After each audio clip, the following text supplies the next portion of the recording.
You may have noticed that I hung up some weavings today. If we take a close look, they each have a different amount of strings. This one has 14. This one has 13. This one has 11. And this one has just 8. So you need at least 8 strings when you're doing your weaving. When you're choosing colors, you can choose up to 4 different colors for your pattern.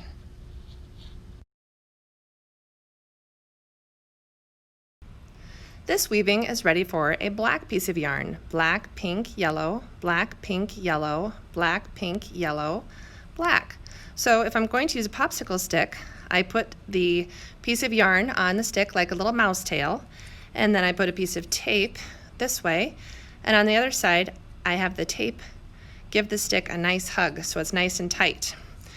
The best thing to do is to start in the middle. So I'm going to go right here, and I see the yellow was over the white string, so I'm going to go under. And I pull all the way through, and I see that I unhooked that little yellow string. So before, I'm going to tuck the black to the back, and before I go any further, I'm going to finger weave this yellow right back where it was.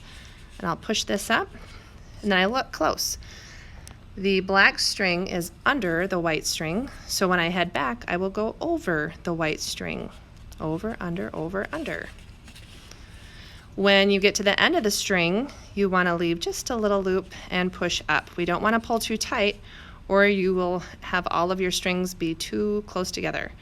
The white is under the black string on this side, so I will go over. You can't go to the other side without weaving your string through. And then I will slowly get to the end. It is under, so I will start with over.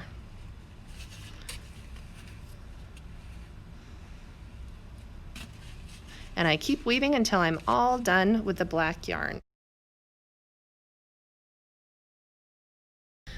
I just got to the end of this string, and it's too short to go back through.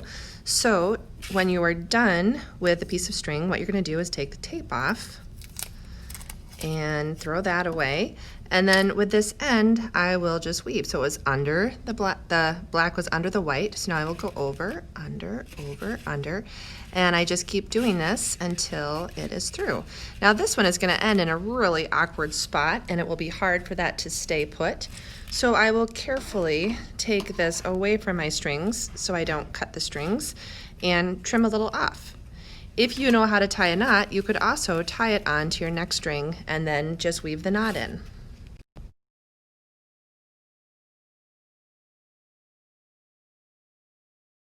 If you do know how to tie a knot, what I would do is cross it and go like this, just like you're tying your shoe, and then flip the black under.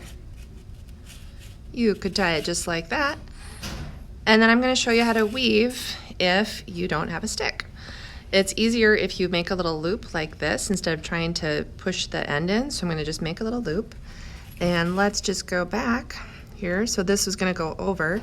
So here's where it would go under, and then I'm just going to catch it. And basically every other one, it just goes under, and I catch it with my other hand. And then I will push this to the back. Now you don't have to tie a knot, but if you know how to, you certainly could.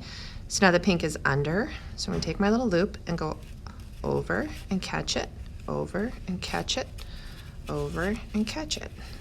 Some people actually like to weave, just do finger weaving instead of using the stick, so that's up to you. You'll have to see which one you think goes better for you. There we go. It's possible to get pretty fast at either one. Then I push it up.